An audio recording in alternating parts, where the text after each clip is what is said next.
bana mikili.skyblock.com. Na bafan tout ya la duchesse balandaka tout wana na peti mbote respect na bafan na ngwanyo surtout bana mikili.skyblock.com. Olanda mingi merci.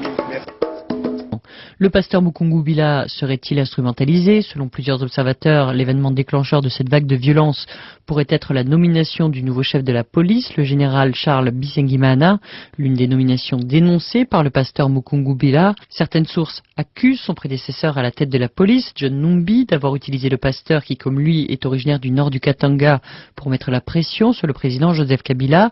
D'autres affirment au contraire que ce seraient des proches du nouveau chef de la police qui seraient derrière cette tentative de coup de force. Deux camps dans l'entourage du chef de l'État qui s'accusent mutuellement. L'armée contrôle totalement la situation en République démocratique du Congo. Déclaration il y a quelques instants à Kinshasa du ministère de la Défense. Une déclaration qui survient après une folle journée de troubles et par une série d'attaques contre des intérêts de l'État. Attaques à Kinshasa, Lubumbashi et Kindu presque en même temps.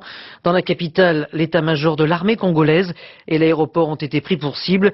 Une prise d'otage a eu lieu en direct au siège de la télévision nationale avant que le signal ne soit coupé. Sur les images, on pouvait voir deux présentateurs menacés par des jeunes gens munis d'armes traditionnelles, des jeunes qui se revendiquent du mouvement pasteur Paul-Joseph Mukungu Bila, un ancien candidat à l'élection présidentielle de 2006.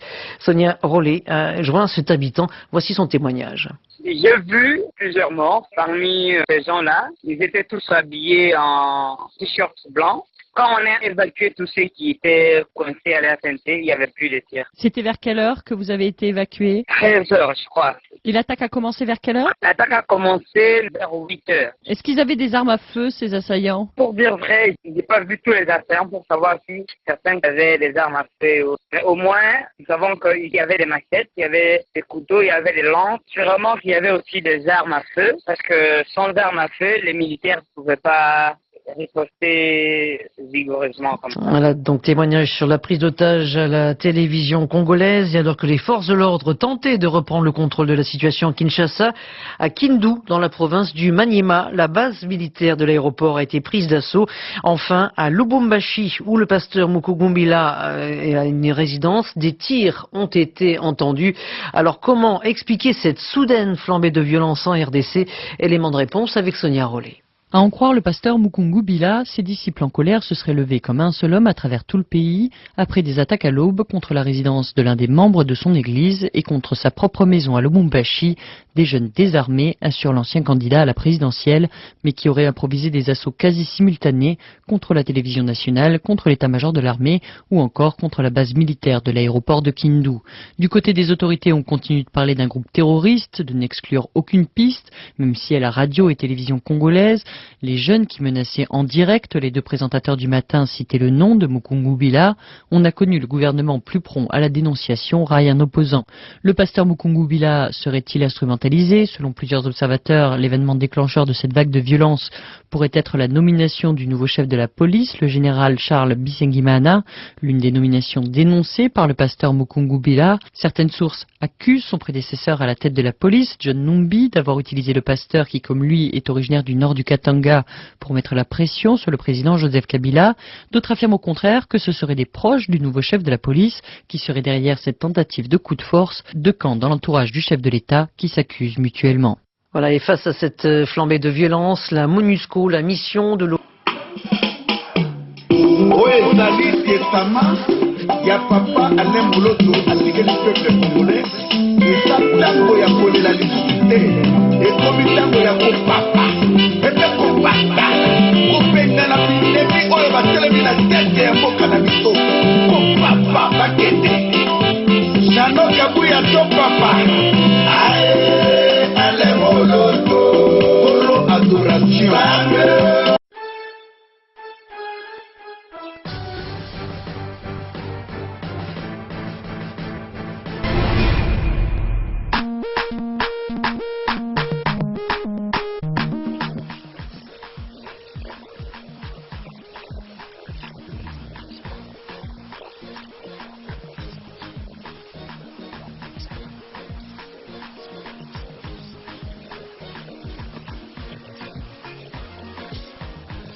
personally, personally.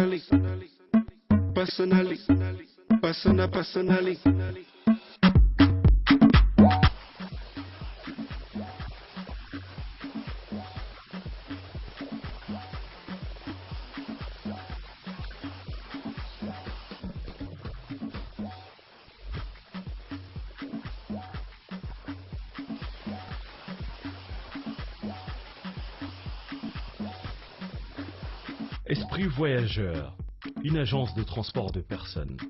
Esprit Voyageur pour tous vos déplacements professionnels, personnels, seuls ou en famille, avec des horaires précis. Esprit Voyageur est là pour vous servir. Esprit Voyageur, partons ensemble.